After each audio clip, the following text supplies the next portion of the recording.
नमस्कार. Global online मराठीमध्ये आपल्या सर्वांचं स्वागत आहे. आजच्या व्हिडिओमध्ये आपण मुंबई युनिव्हर्सिटी पेट 2021साठी रिसर्च मेथॉडॉलॉजी टॉपिकवर MCQs बघणार आहोत. एक्झाम आज एक झालेली आहे, उद्या अजून काही जणांची एक्झाम बाकी आहे आणि रिसर्च मेथॉडॉलॉजी हा असा टॉपिक आहे जास्तीत जास्त प्रॅक्टिसने हा टॉपिक तुमचा कव्हर होणार आहे. यासाठी प्रॅक्टिस म्हणून MCQs आपण आजच्या व्हिडिओमध्ये घेणार आहोत.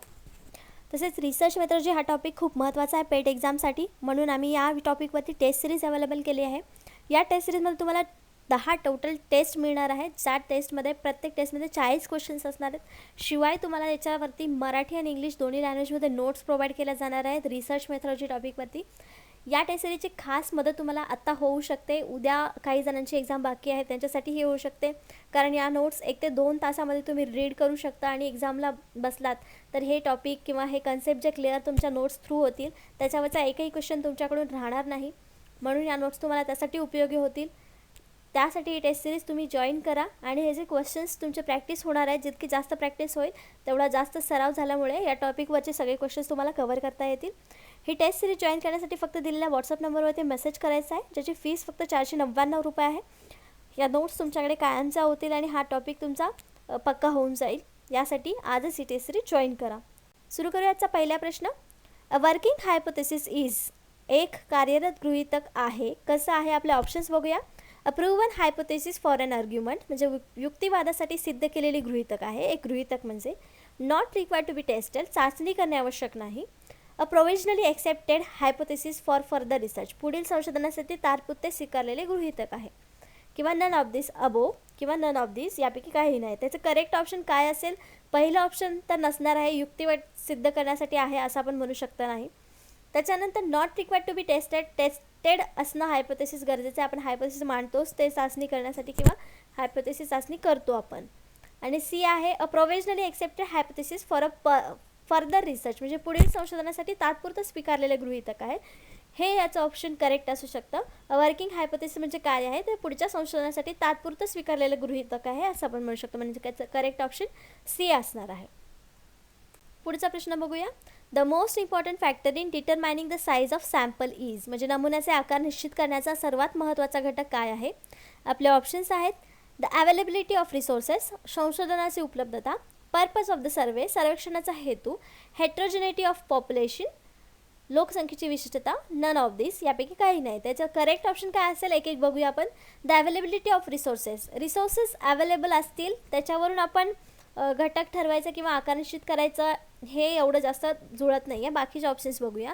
पर्पज ऑफ द सर्वे इथं असू शकतं. जर आपला पर्पज क्लिअर असेल सर्वेक्षणाचा तर आपण कुठला घटक घ्यायचा किंवा किती प्रमाणात घ्यायचा हे ठरवू शकतो. मग बी हे ऑप्शन आपलं असू शकतं. त्याच्यानंतरचे ऑप्शन्स बघूया. हेट्रोजेनिटी ऑफ पॉप्युलेशन म्हणजे लोकसंख्येची विशिष्टता कशी आहे याच्यावर सॅम्पल साईज किंवा आकार निश्चित करण्याचा सर्वात उत्तम घटक कुठला आहे आपण ठरवू शकतो. आणि डी आहे नन ऑफ द अबो. तर याचं करेक्ट ऑप्शन काय असणार आहे. Purpose of the survey. C हे ऑप्शन असू शकतं, पण इथे बी आणि सी दोन्हीमध्ये जर निवडायचं झालं तर आपण सर्वात आधी बेसिक गोष्ट काय निवडणार आहोत. तर पर्पज ऑफ सर्वे म्हणजे सर्वेक्षणाचा हेतू काय आहे त्याच्यावरून आपण नमुन्याचे आकार निश्चित करण्याचा सर्वात महत्त्वाचा घटक याला आपण म्हणू शकतो की सर्वेक्षणाचा हेतू.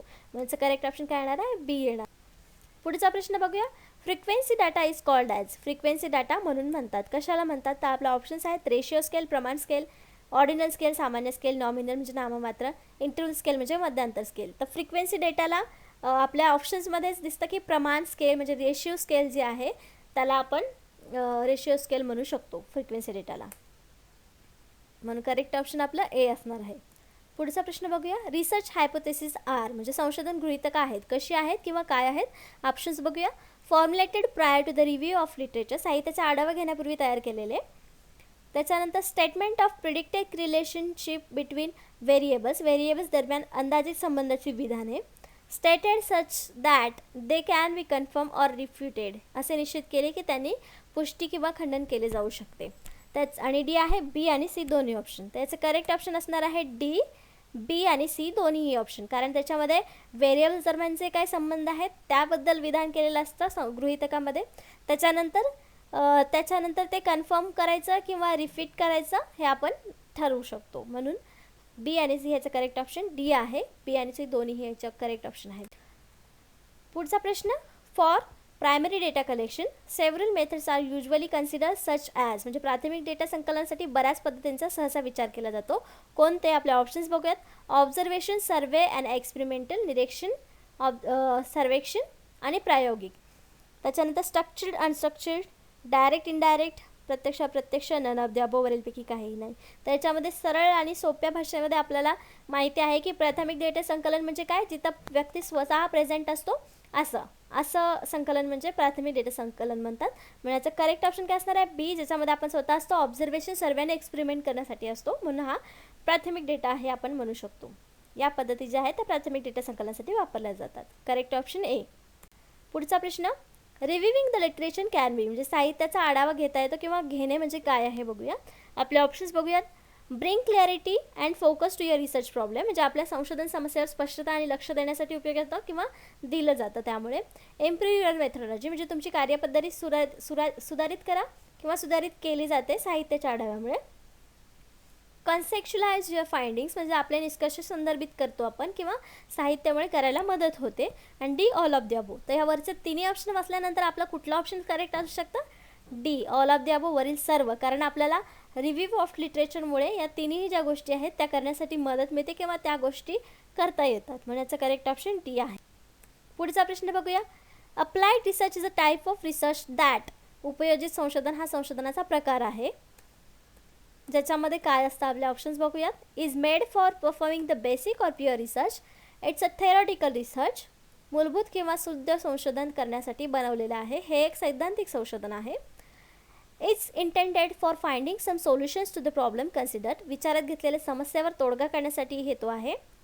Includes fact finding enquiries and surveys, तथ्यशोधक चौकशी आणि संरक्षणांचा समावेश आहे.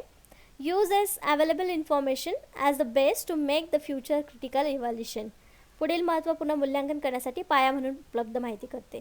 तर हे चारही ऑप्शन वाचल्यानंतर आपल्याला सगळ्यात योग्य पर्याय कुठला वाटतो, तर ए, मूलभूत किंवा शुद्ध संशोधन करण्यासाठी वापरलेला हा एक सैद्धांतिक संशोधन आहे. कारण अप्लाइड रिसर्च केव्हा करतो आपल्याला, जेव्हा तो उपयोगात आणायचा असतो किंवा एखादी घटना आहे ज्याच्यावरती आपले जे काय उपाय निघणार आहे तो अप्लाय करायचा असतो, त्यावेळेस तो अप्लाय रिसर्च करतो, म्हणजे याचं करेक्ट ऑप्शन ए आहे.